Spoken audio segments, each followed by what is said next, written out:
নবী সাল্লাল্লাহু আলাইহি ওয়াসাল্লাম নবনের আগে বাবাকে হারিয়েছেন, তারপরে 6 বছর বয়সে মাকে হারিয়েছেন, 8 বছর বয়সে দাদাকেও হারিয়েছেন। বাবার নাম ছিল বাবা আব্দুল্লাহ, মায়ের নাম ছিল মা আমিনা, দাদার নাম ছিল দাদা আব্দুল মুত্তালিব। এরপরে তিনি মানুষ হয়েছেন চাচার পরিবারে, চাচার নাম ছিল আবু তালেব। 8 বছর বয়স থেকে নিয়ে বলা যায় 53 বছর পর্যন্ত চাচার গার্ডিয়ানশিপেই ছিলেন। সুবহানাল্লাহ। এই চাচা আবু তালেব নবী সাল্লাল্লাহু আলাইহি ওয়াসাল্লামের জন্যে এবং দিন ইসলামের জন্যে, কারণ তার ভাতিজার দিন তো তারই দিন, এমন কোনো ত্যাগ নাই যা স্বীকার করেন নাই। চাচা আবু তালেব নবী সাল্লাল্লাহু আলাইহি ওয়াসাল্লামকে যে সাপোর্টটা দিয়েছেন, এই সাপোর্টটা আমরা সবাই মিলেও এখনো দিতে পারি নাই। বিশ্বাস করেন? যে সাপোর্টটা নবী সাল্লাল্লাহু আলাইহি ওয়াসাল্লামকে চাচা আবু তালেব দিয়েছেন, এই সাপোর্ট আমরা সবাই মিলেও তাকে দিতে পারি নাই। চাচা আবু তালেব শেষ পর্যন্ত কালিমা পড়েন নাই। সাহাবীরা জিজ্ঞাসা করেছিলেন যে ইয়া রাসূলুল্লাহ সাল্লাল্লাহু আলাইহি ওয়াসাল্লাম, আপনাকে এত সাপোর্ট দেওয়ার পরে চাচা আবু তালেবের কি কোনোই উপকার হবে না, লাভ হবে না? নবীজি বলেছেন সাল্লাল্লাহু আলাইহি ওয়াসাল্লাম, আমি না থাকলে আমার চাচাকে জাহান্নামের একদম অতল তলে রাখা হতো। আমার কারণে আল্লাহ রাব্বুল আলামিন তাকে জাহান্নামের উঁচু জায়গায় রাখবেন, জাহান্নামের উঁচু জায়গায় রাখবেন, যেখানে আগুন তার পায়ের গোড়ালির স্পর্শ করবে, এতেই তার মগজ টকবক করে ফুটতে থাকবে। আপনারা কি আমার বাংলা ভাষা বুঝতে পারছেন? এমন কোনো সাপোর্ট নাই চাচা দেন নাই। মক্কার প্রায় 13 বছর যখন দাওয়াতি কাজ করছেন নবী সাল্লাল্লাহু আলাইহি ওয়াসাল্লাম, মানুষ গালি দিচ্ছে, কেউ থুতু নিক্ষেপ করছে, কেউ নামাজরত অবস্থায় মাথার উপরে উটের নাড়িভুড়ি চাপিয়ে দিচ্ছে, কেউ বলছে এই ব্যক্তি জাদুকর, এই ব্যক্তি গণক, এই ব্যক্তি মিথ্যাবাদী, নাউজুবিল্লাহ, এই ব্যক্তি ফারিকুল জামাত বিভক্তকারী, এই ব্যক্তি মজনুন, পাগল। তাকে আগলে রেখেছেন তার চাচা। মানুষ অর্থনৈতিক বয়কট করছে, চাচা আগলে রেখেছেন। 3 বছর সমাজ থেকে বহিষ্কার করা হয়েছে, গাছের ছাল পাতা খেয়ে থেকেছেন বনু হাশিম, চাচা আগলে রেখেছেন। চাচা ছোটবেলা থেকে তাকে এত মহব্বত করেছেন, তার ছেলেদেরকে নিয়ে যখন খেতে বসতেন, আমাদের নবী সাল্লাল্লাহু আলাইহি ওয়াসাল্লাম একটু লাজুক ছিলেন, তিনি শোরগোল করতেন না, চুপচাপ খেতেন। চাচা আলাদা করে একটা খাবার রেডি করে তাকে আলাদা করে ডেকে খাওয়াতো, কারণ সবার সামনে হয়তো সে বলতে পারছে না, লজ্জা পাচ্ছে, শাই ফিল করছে, বাবা নাই মানুষের সংসারে, হয় না? এটা আপনারা হয়তো সবাই বুঝবেন না, আমরা বুঝি। যারা বাবা বা মা ছাড়া বড় হয়েছে অন্যের সংসারে, তারা এগুলো বুঝতে পারে। নবী সাল্লাল্লাহু আলাইহি ওয়াসাল্লাম এতিমদের প্রতি এত রহমদিল কেন ছিলেন? কারণ তিনি তো এতিম অবস্থায় বড় হয়েছে, তিনি তার কষ্টটা বুঝতেন। আর আমরা যদি এখানে যদি কেউ এতিম থাকেন, তিনি বুঝবেন এতিমের সাইকোলজি কেমন, তার চাহিদা কেমন, কষ্ট কেমন। আমি তো বারবার বলে আসছি কয়েকদিন থেকেই, আমাদের তো কারো সন্তান মারা যায়নি, আমাদের কারো সন্তানকে তো বোম মেরে বুলেট দিয়ে গুলি করে হত্যা করা হয়নি, আমরা তো সেই লাশ দাফন করি নাই।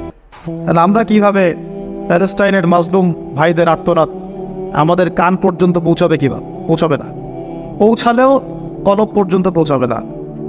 আমার সাথে তো এটা হয় নাই। তো ওই দিকে আমি পরে আসতেছি। চাচা আবু তালেব তাকে এত মহব্বত করেছেন, আমি ভাষায় প্রকাশ করতে পারব। আর আমরা চাচা আবু তালেব সম্পর্কে অনেক সময় আলোচনা করি, কিন্তু তার চাচির কথা ভুলে যায়। তার চাচির নাম ছিল ফাতিমা। কি নাম ছিল? এই নামে তিনি তার মেয়ের নাম রেখেছেন। এই ফাতিমা, তার চাচি, নবী সাল্লাল্লাহু আলাইহি ওয়াসাল্লামকে আলাদা করে ডেকে খাওয়াতেন, মহব্বত করতেন। তিনি কিন্তু তার সন্তান না, অন্য কারো সন্তান। একজন মেয়ের পক্ষে অন্যের সন্তান মানুষ করা চারটাকাটি কথা না।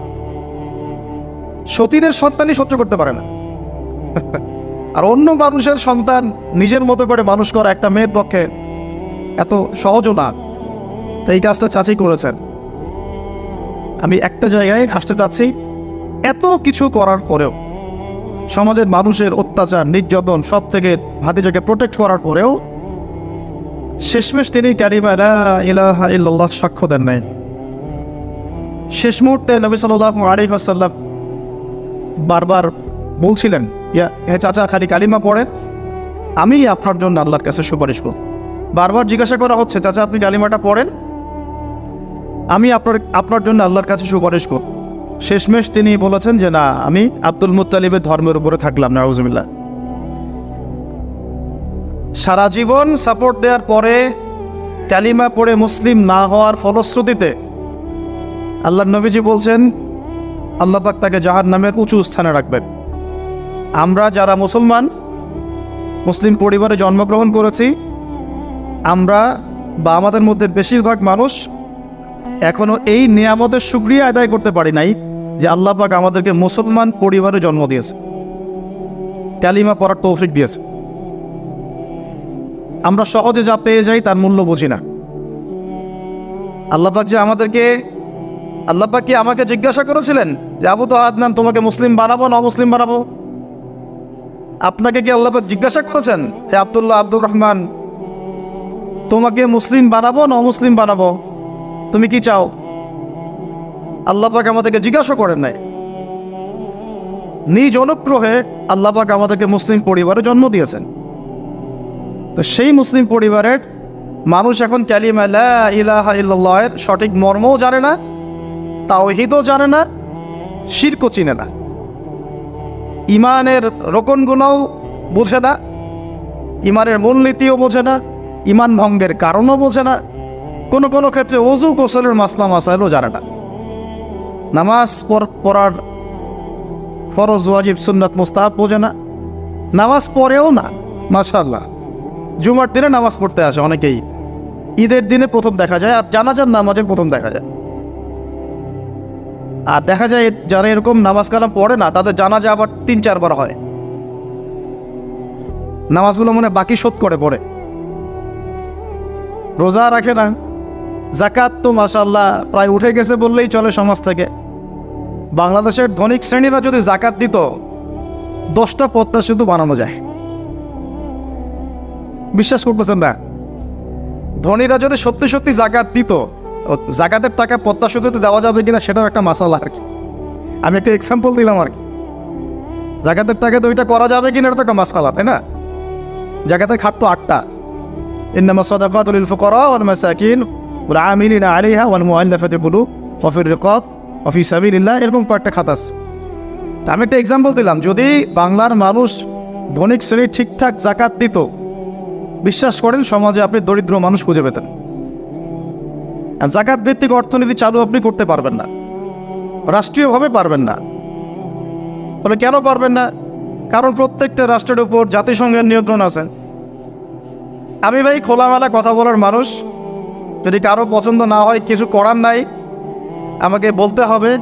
আপনি আমার সাথে একমত হন বা না হন, অ্যাটলিস্ট শুনেন, পরে সত্য মিথ্যা আপনি যাচাই করেন, মানা না মানা আপনার বিষয়। আমি জাস্ট বলতেছি, আমি তো আপনার মস্তক দখল করতে পারবো না, আমরা তো খুবই দুর্বল। কোনো রাষ্ট্রের পক্ষে ইসলামিক আহকাম, হুকুম আহকাম, শরিয়া, লজ এগুলো বাস্তবায়ন করা সম্ভব না যতক্ষণ সে জাতিসংঘের আন্ডারে আছে। সোজা কথা। তালেবান পারলো কেন? ওর আন্ডারে নাই, ও কারোর সাথে চলে না। সুবহানাল্লাহ। আবার অনলাইনে মাঝে মাঝে দেখি কিছু কিছু শায়েখ আছে, বলছে যে তোমরা ওদেরকে জামাই মনে করো, এই করো, তোমাদের আকীদা ঠিক নাই।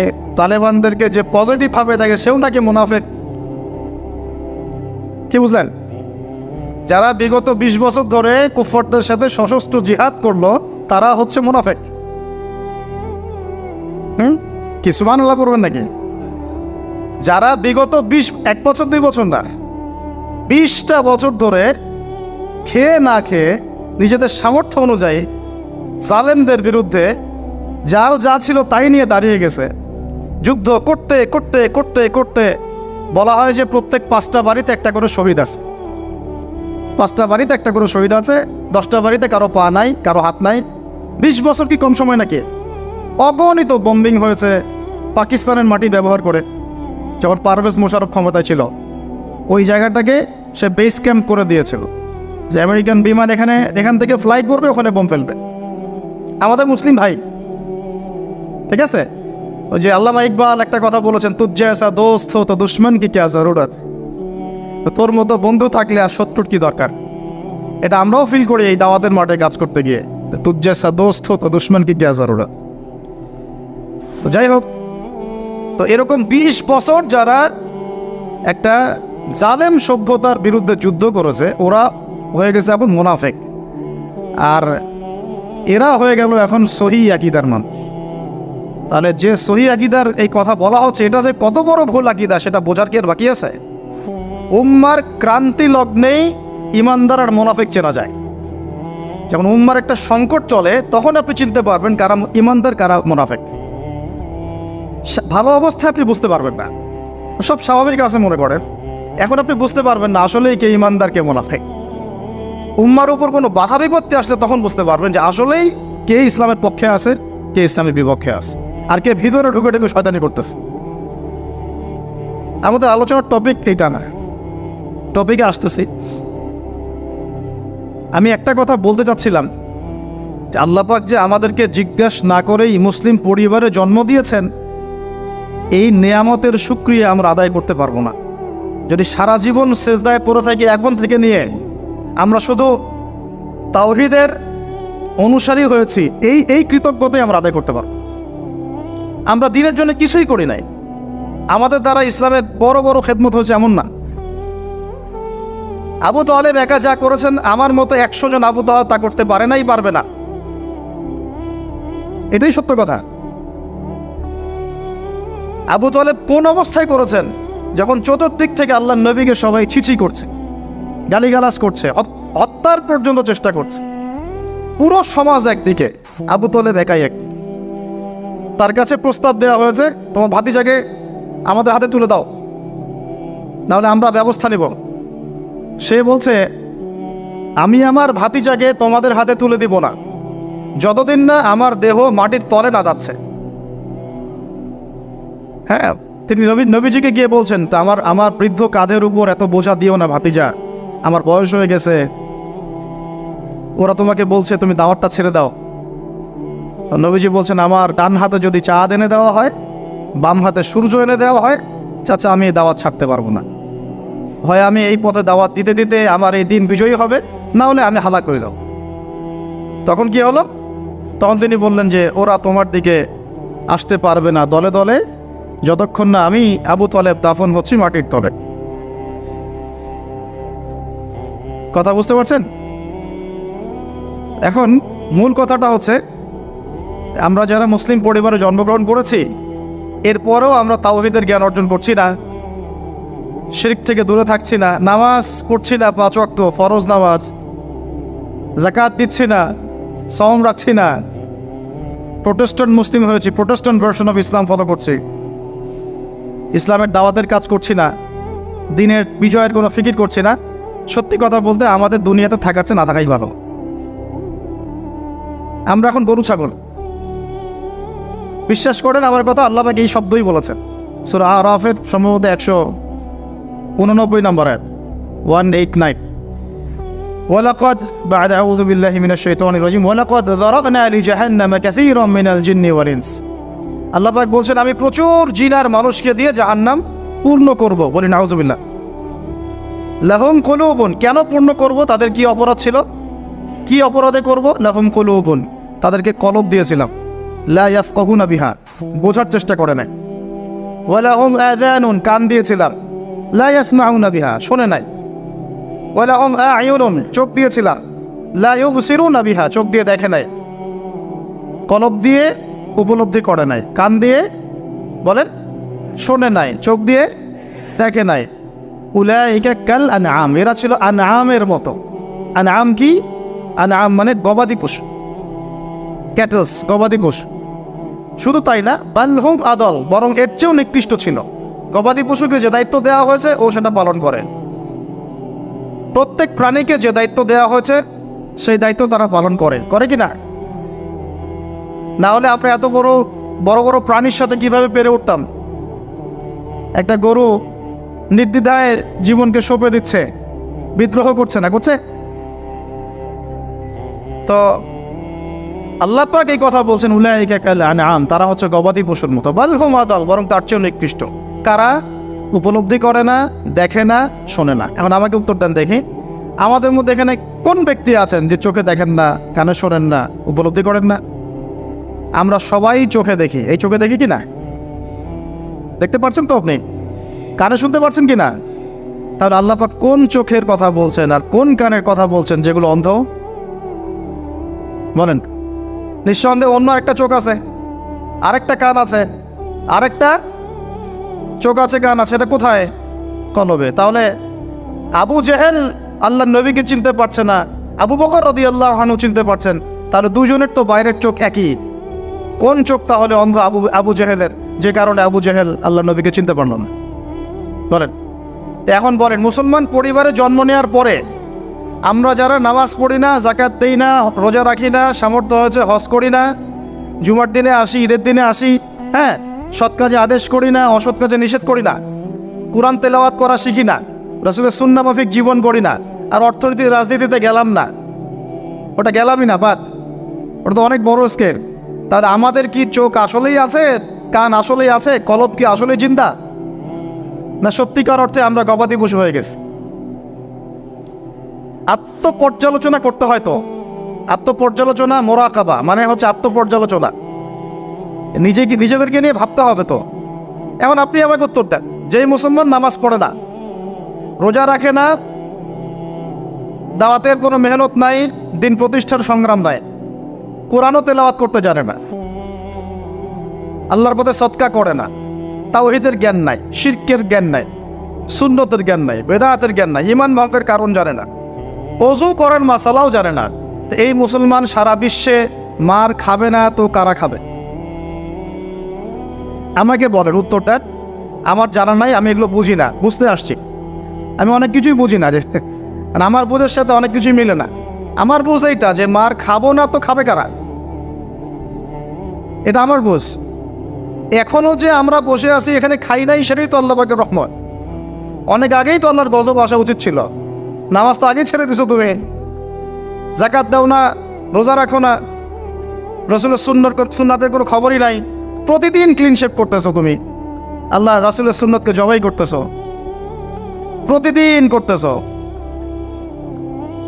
বর্ন দেখতেছো, বাইকে করে মেয়ে নিয়ে ঘুরতেছো, ইউনিভার্সিটিতে গোল হয়ে বসে আছো, মেয়েদের সাথে আঙ্গি মারতেছো, sorry for my language, available তো এগুলো হচ্ছে, অ্যাভেলেবল। মেয়েরা জেনা করতেছে, বউ ছেলে পেলে, এখন বিয়ে তো কঠিন, এই জন্য এই পথটা বেছে নেয়, এই পথটা সহজ। 5 দিন 7 দিন একটা মেয়ে কিনে ঘুরলে দেখা যায় যে ওই বিছানায় চলে যাওয়া যায়। এখন তো এই যুগ চলতেছে, আগেকার সেই যুগ নাই তো, যে চিঠি দিয়ে প্রেম করে, লম্বা প্রেম হয়, পরে বিয়ে হয়। এখন সব দৈহিক সম্পর্ক, 1 মাস একজনের পিছনে, ওটা হয়ে গেছে আরেক পরের মাসে আরেকটার পিছনে। ইউনিভার্সিটিতে জেনা আর জেনা, জেনা আর জেনা।